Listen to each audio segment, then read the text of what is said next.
Mis saludos, amigas y amigos amantes del arte y para quienes no lo son también, que siempre hay tiempo para aprender a disfrutar de una buena obra. Mi nombre es Hamlet Fernández y soy un crítico de arte que le gusta detenerse en las disímiles maneras que tiene una obra de ser interpretada y comprendida. Estamos de vuelta con un nuevo vídeo, en esta ocasión dedicado al gran artista y diseñador cubano Humberto Peña. Humberto Peña es más conocido por su gran obra como diseñador. Fue el diseñador estrella de Casa de las Américas durante toda la década del 60, 70 y hasta mediados de los 80. Pero Humberto Peña es también un excelente pintor, un gran pintor. Hay artistas que me han confesado que es un genio como creador. Es un gran pintor y también es un gran grabador. Es decir, fue uno de los artistas que revolucionó la gráfica cubana a mediados y finales de la década del 60 en el taller experimental de gráfica de La Habana. Y fue un referente para los nuevos artistas, los jóvenes artistas que en ese momento se iniciaban en el grabado en Cuba. Como por ejemplo Rafael Zarza, que tiene algunas obras con puntos muy interesantes de contacto con el grabado de Peña. Pero además de todo eso, Peña es otra de las grandes víctimas de la política cultural socialista de mediados y finales de la década del 60. Peña es otro de los artistas que eh, de manera muy radical toma la decisión de dejar de pintar y de grabar en el año 71. Por tanto, junto con Antonia Iris, Raúl Martínez, Fonticiella, Servando Cabrera, que son artistas que ya hemos estado haciendo vídeos sobre ellos y que yo le dedico capítulos a sus historias en mi libro La Cera del Sol. Humberto Peña es otro de esos artistas que sufrió incomprensión, que sufrió censura, que sufrió exclusión y que él tomó la drástica decisión por sí mismo de simplemente dejar de pintar y de grabar hacia el año 71. Y en este vídeo vamos a ver por qué. Vamos a ver, como siempre hago, vamos a analizar las obras y desde un análisis, desde una interpretación de las obras, vamos a intentar comprender por qué el tipo de arte que Humberto Peña comenzó a hacer, que era totalmente original en el contexto cubano. Él se inscribe, por supuesto, dentro de la neofiguración de los 60, pero él toma del pop, toma de las corrientes de la neofiguración internacional, del pop, de la estética de lo abyecto, de la tradición escatológica, eh, y le da es decir, y consigue hacer una pintura y un grabado extremadamente original en el contexto cubano y sobre todo consigue expresar con un nivel de sutileza metafórica y con un nivel de complejidad conceptual, consigue expresar toda la atmósfera de opresión ideológica, de censura, de control sobre la creación que se comenzó a vivir en Cuba a partir sobre todo del año 65 y que se arreció y se radicalizó y comenzó a ser prácticamente insoportable a partir de finales del año 68 hasta que en el 71, como todos ustedes saben, con el Congreso Nacional de Educación y Cultura se institucionaliza esa política cultural dogmática, ortodoxa, homofóbica y muchas otras cosas más que pudiéramos decir. Y Humberto Peña es de los artistas que mejor consigue reflejar en su obra ese ambiente de opresión ideológica y de control totalitario sobre la creación hacia finales de los 60. Así que sin más, les invito a ver el resto del vídeo y como siempre les digo, ayúdenme a que el video llegue a más personas, compartiéndolo con amigos, con familiares, con todo el que ustedes crean que les puede interesar y por supuesto dando un like. A partir de 1966, la pintura de Humberto Peña es arte de lo abyecto en toda su dimensión. El imaginario visual que creó se compone de vísceras, músculos, venas, cartílagos, estómagos, penes, gases, semen, eructos, fluidos, es decir, todas las secreciones corporales que adquieren su materialidad visible cuando son liberadas al exterior y se convierten así en materia desprendida del cuerpo, que al dejar de pertenecerle devienen cadáveres. En el espacio público, la materia abyectada no debe existir. Esto es una norma básica. La sociedad es el horizonte de lo vivo, lo sano, lo moral, lo codificado y reglamentado. El drenaje inmediato, eficaz, total, de lo que cae y se desprende de la vida es lo que hace diferente, culturalizada nuestra condición animal. Cuando la obra de arte y los espacios de exhibición se vuelven dispositivos de abyección, no expulsan la otredad hacia el ámbito de lo no visible, sino que la sacan a la luz pública y convierten en objeto de contemplación a la materia prohibida, repugnante y excrementicia. Se transgrede así la normatividad tácita de las topologías del goce y la aversión. Se hace regresar más allá del límite, del punto de no retorno, aquello que debiera descomponerse en la oscuridad de la tierra. Por eso, además de shock sensorial, el arte abyecto produce shock moral, una subversión del orden simbólico. Y mientras más recio es ese orden, mientras más estricto y prejuicioso, mientras más rígida y cerrada la identidad que intenta preservar, ya sea individual o social, mayor poder desestabilizador poseerán orificios y fluidos.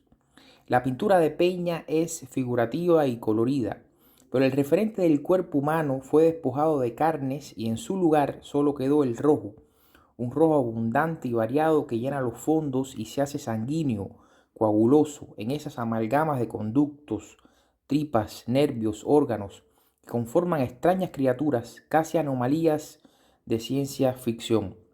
Porque el cuerpo humano también fue despojado de su forma anatómica. Esos seres de Peña son invenciones de su imaginación.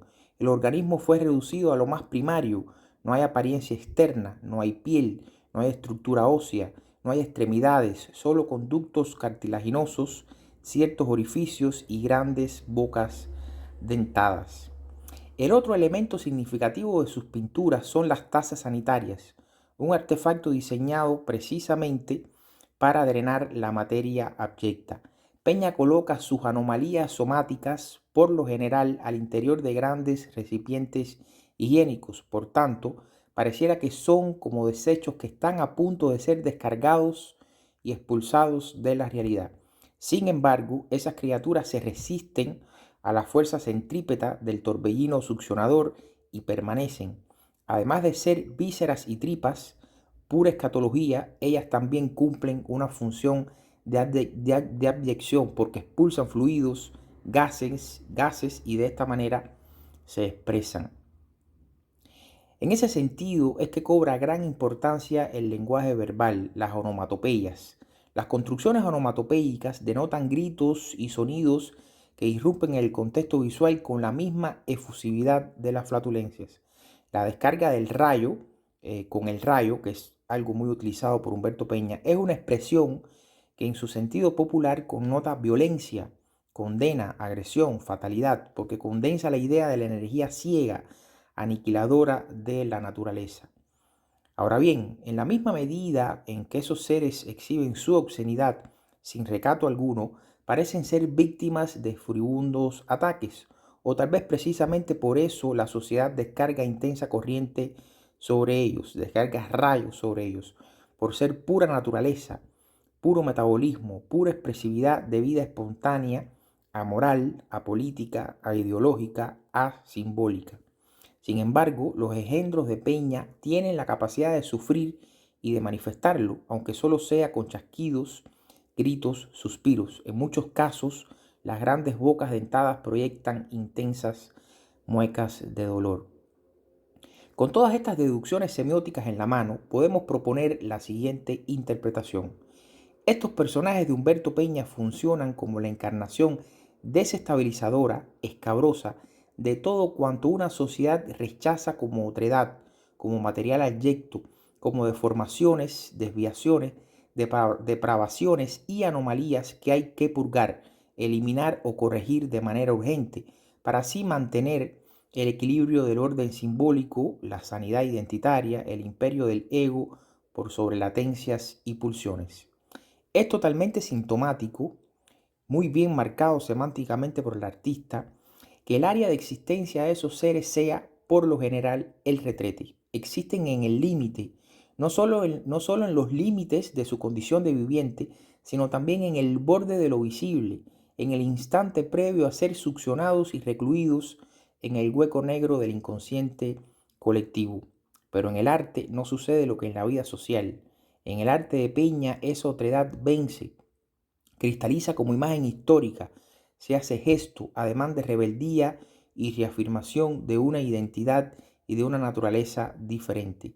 La sociedad ataca, lanza rayos hirientes, condena con descargas verbales que impactan en la psiquis como choques eléctricos, pero ellos se yerguen, ocupan su espacio en el mundo, en palabras del propio artista, siguen deglutiendo, suspirando, quejándose, eructando globos de aire, y con solo ese empeño perturban, desestabilizan, causan ira, repulsión, avivan la intolerancia y la sitúan frente al espejo de cada cual. Si miramos el contexto, desde 1965 de manera explícita, con políticas concretas como las UMAP, el gobierno cubano instrumentó una violenta ofensiva contra otredades sexuales, metafísicas, sociales y estéticas que no encajaban en la tabla de valores del sujeto ideal del socialismo, el llamado hombre nuevo. La ideología revolucionaria siempre entre comillas, pretendía que ese sujeto fuera heterosexual, comunista, marxista-leninista, proletario, ateo, ascético, desinteresado, nacionalista, internacionalista, anticolonialista, antiimperialista, etc. Por ello, el poder marginó y desplazó hacia la periferia del sistema toda subjetividad que no entrara en el marco de la identidad delineada por el ideal, como les ocurrió a los intelectuales considerados inconformistas, liberales, excéntricos, que son las categorías usadas en la época, a los artistas que no volcaron su arte sobre la realidad social o a los que sí lo volcaron, pero con mirada crítica, en vez de hacer un arte realista, afirmativo, que era el que pretendían las autoridades. Y por supuesto, fueron excluidos y marginados y reprimidos los homosexuales, los religiosos, los pepillitos de pelo largo, que es otra de las categorías usadas en la época, los esnovistas, los blandengues, los cobardes, los enfermitos, los gusanos, etcétera, etcétera, etcétera. Una litografía firmada en 1968 parece hacer alusión al estado de rigidez ideológica, de la censura explícita, del triunfo del estalinismo que ya se vivía en Cuba. La obra se titula No es el momento. Tripas y conductos en primer plano, puntas, hojas triangulares que parecen tijeras, cuchillas, o un relámpago más difuso, menos reconocible que en obras anteriores, salen de la boca o la impactan, la destrozan. No lo sabemos. Un no casi dentro de la boca y llegando o alejándose no es el momento. Por tanto, la obra es ambivalente. La imagen congelada no nos permite saber si es una cosa o la otra. Puede tratarse tanto de la víctima que del victimario. Puede ser el mandato prepotente del censor, el comisario ideológico, que impacta al raro espécimen, que bien pudiera ser el artista, con la violencia de una descarga eléctrica o con cuchillas y tijeras que le cercenan la boca y la lengua. Pero al mismo tiempo, la anomalía corporal puede leerse como el espectro sensorio mismo, cuyo aberrado metabolismo de ideas expulsa hacia el exterior rayos y centellas que son portadores de la castrante lógica satanizadora de toda expresión artística o postura intelectual que juzgue la realidad de forma crítica, porque para el poder totalitario nunca es el momento si de crítica se trata. Conforme se iba volviendo totalitario el poder en Cuba, las obras de Peña se hacen más ácidas en su operatoria crítica, más violentas en su carga gráfica y semántica. Entre los años 1969 y 1971, las bocas, lenguas, intestinos y vísceras comienzan a ser víctimas de ataques mayores. Hay tortura, mutilación, la tragicidad de los alaridos representados por las bocas es más dramático.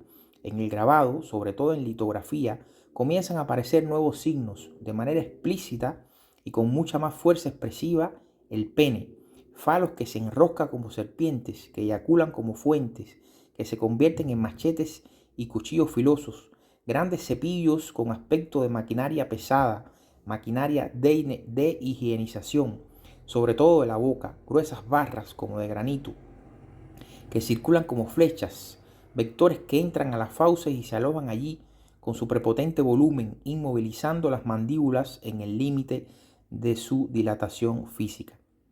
Tal como el hierro frío en las entrañas, es la obra más dramática de todas. El propio título es ya evocador de un sufrimiento visceral. Es el año 1971, nada más y nada menos. Hacia el lateral izquierdo han sido representados 11 cuchillos en orden vertical. Cuando deslizamos la vista de arriba hacia abajo, dos detalles son importantes. Primero, los cuchillos van aumentando de tamaño. Segundo, las empuñaduras comienzan a adoptar forma de testículos humanos. El último es ya un cuchillo temible por su tamaño y de su mango pende una bolsa peluda también prominente. Al centro de la composición, una larga lengua ha sido sacada de su boca para ser picada en trozos por dos cuchillos. Al lado, otra boca y otra lengua también están siendo cortadas. Más arriba, entrando al plano desde la derecha, se desplaza un largo machete y de su cabo cuelgan los escrotos más grandes de la escena. Basta con la descripción. Es la apoteosis del poder falocéntrico en el clima de la intolerancia. A partir del tristemente célebre 1971, Humberto Peña dejó de pintar y de grabar. Se dedicó en exclusivo a su trabajo como diseñador en Casa de las Américas hasta el año 1984. Quedó truncada así una de las obras pictóricas y gráficas más originales y representativas de la primera década de la Revolución. En 1988, cuando el Museo Nacional de Bellas Artes organizó una gran exposición retrospectiva del artista, las nuevas generaciones desconocían por completo la producción artística de la década del 60 del diseñador de Casa de las Américas. En una entrevista que realizara el escritor Abilio Esteves como colofón de su retrospectiva en Bellas Artes, el entrevistador le hace la pregunta casi ineludible sobre su retiro tan prematuro de la creación artística y la posibilidad de un regreso a la pintura, al grabado, en definitiva, a su complejo universo estético. Esto fue lo que respondió Peña, les leo. En una época de mi vida quise ser un gran pintor. Con el tiempo esa aspiración pasó. Ahora pienso que hice lo que estuvo a mi alcance. Ignoro si es valioso o no. Antes me fascinaba pensar en la permanencia de mi obra. Ahora digo que me gustaría que ella desapareciera, que no dejara rastro. No he dicho nada de lo que no se pueda prescindir. No es falsa humildad. Mi actual ambición es vivir del modo más discreto posible. Eso decía Humberto Peña en el año 1988. Es trágico, verdaderamente trágico. Aún así, sin que se extinguiera nunca la poderosa necesidad de crear, el artista hasta ese momento no había vuelto a tomar los pinceles. ¿Qué se lo impedía? ¿Qué le hizo preferir la vida discreta, la ambición del anonimato, antes que el riesgo emancipador del arte? Hace apenas unos años que Humberto Peña respondió finalmente a estas preguntas. Esto le dice Humberto Peña en una entrevista al escritor Carlos Aguilera. La declaración final del Congreso de Educación y Cultura marcaba un antes y un después para la clase intelectual cubana y su participación en el proceso revolucionario, de cómo y qué hacer en el campo de la cultura. La atmósfera que se vivía era de opresión y recelo. Les vuelvo a leer. La atmósfera que se vivía era de opresión y recelo. Y ante las castrantes declaraciones finales de Fidel, vi que el camino a seguir tocaba a su fin. Lo que estaba haciendo, es decir, el tipo de arte que él estaba haciendo, ya no podría continuarlo y entonces opté por la protesta silenciosa y dejé de pintar y grabar por mucho tiempo. De manera que Humberto Peña hace algo muy parecido a Antonio Gris. Fue una protesta silenciosa para con el contexto, lo difícil del contexto político que se comenzó a vivir a finales de los años 60 en Cuba. En su caso, según testimonio del propio Peña, fue la funcionaria Marta Arjona quien siempre vio su obra con mirada suspicaz y en muchas oportunidades no permitió que ésta fuera exhibida. Sin embargo, no había posibilidad alguna, ni la más mínima posibilidad, de que el arte de Peña pudiera ser asimilado por la burocracia estatal y el sistema institucional socialista que se creó. durante toda la década del 60. Su singular transgresión artística en ese periodo de la historia cubana nos permite verificar hoy que mientras más conservador se vuelve el orden social, mientras más prejuicioso y totalitario es el sistema político, mientras más rígida y cerrada la identidad que intenta imponer ese sistema político y preservar, mayor poder desestabilizador poseerá todo aquello que perturba una identidad, un sistema, un orden. Por ello, Humberto Peña, como otros grandes artistas cubanos de la época, sufrió duras consecuencias. La más terrible de todas, tener que renunciar a la creación. Por suerte, en el año 2008, una vez establecido en Salamanca, España, Humberto Peña vuelve a tomar los pinceles y abre un nuevo capítulo en su trabajo artístico. Pero tuvieron que transcurrir casi 4 décadas para que se produjera ese postergado reencuentro con la pintura.